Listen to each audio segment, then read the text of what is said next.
ต้องมาเห็นกับตานะครับ คือจริงๆถ่ายกล้องมันก็เห็นโดยรอบแหละ แต่ภาพจริงมันสวยมากเลย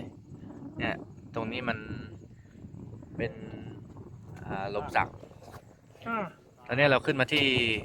สันหลังมังกรนะครับนี่ผมยืนอยู่บนโขดหินนี่ต้องระวัง ถ้าสุดทางจากสันหลังมังกรจะเป็นอะไรนะ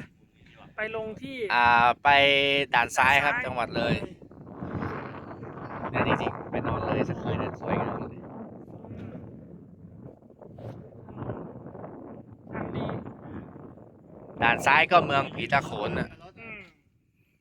ถ้าไปผีตะโขนเสร็จก็กลับทางนี้หรือทางนี้ไปผีตะโขนกันแล้วแต่ ผีตะโขน